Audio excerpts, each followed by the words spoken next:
Je m'adresse au public et je lui dis ceci. Depuis le début, c'est moi qui dis la vérité. C'est une petite question entendue sur France 2 qui nous a mis la puce à l'oreille. Nos enfants vont-ils tous devenir sourds ? Car figurez-vous que cette semaine, à défaut d'absurdité, il y avait de l'absurdité, tout court, dans toute l'actualité.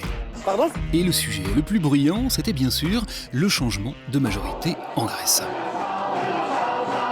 C'est le thème qui a produit le plus gros volume de reportages et d'éditions spéciales. Pour s'en rendre compte, nous allons à la rencontre de ceux qui vivent ici. Car tous les médias ont voulu voir de plus près celui qui avait le sourire jusqu'aux oreilles, Alexis Tsipras. La Grèce laisse derrière elle 5 ans d'humiliation et de souffrance. Avant de tenter de comprendre pourquoi la fin de la politique d'austérité, tous les Hellènes trouvaient ça beau. La dignité, c'est de se sentir fier. Alors naturellement, on nous a bien rebattu les oreilles avec le fameux montant de la dette grecque. L'ardoise, on le sait, s'élève à 320 milliards d'euros. Plus de 300 milliards d'euros, c'est effectivement insupportable. Haché menu et divisé par tête de pipe. Chaque Grec, y compris les enfants, doit aujourd'hui rembourser presque 30 000 euros. Une somme présentée comme proprement affolante, laissant ainsi apparaître la légère surdité psychique de certains de nos confrères incapables de se souvenir qu'il y a quelques semaines à peine, ils nous avaient bien tympané avec le montant de notre dette intérieure à nous, qui s'élève à combien déjà ? En 2014, la dette par Français devrait atteindre plus de 30 000 euros. Voilà, mais le sujet le plus grave cette semaine, c'était la commémoration du 70e anniversaire de la libération du camp de concentration d'Auschwitz. Je sais pas comment vous dire, monsieur, mais le premier homme qu'on voit tuer, c'est épouvantable. Une occasion de réentendre des témoignages précieux et néanmoins poignants. Tous mes camarades, ils sont montés dans les camions.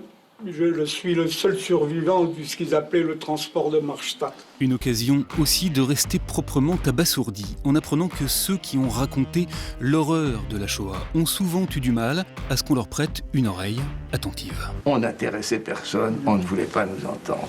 Et du silence assourdissant, il y en avait également sur TF1. J'ai aussi voulu dénoncer le silence de ceux qui savent.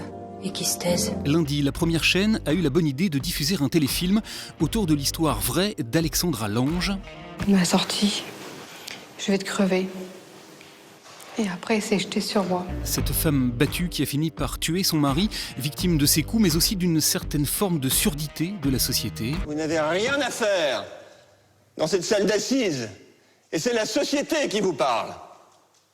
Aguitez-la. En prime time, son histoire a été entendue cette fois et même très largement puisque plus de 8 millions de téléspectateurs lui ont accordé leur audience. Vous êtes donc acquitté.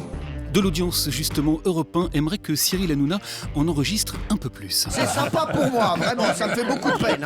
Alors, pour la toute première fois, un spot de publicité a été diffusé à la télé, non pas pour promouvoir une station de radio.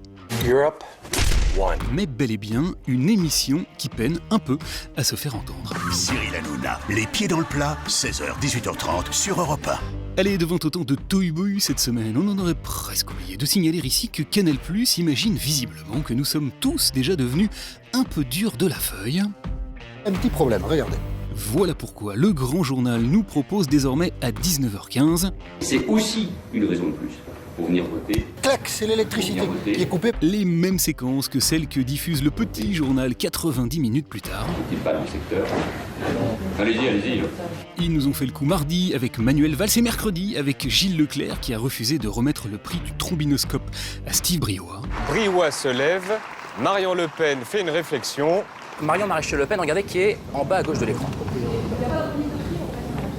Eh oui, manifestement, tant qu'un moyen journal ne sera pas mis en place, le petit et le grand continueront à avoir un peu de mal à s'entendre. Les deux mêmes.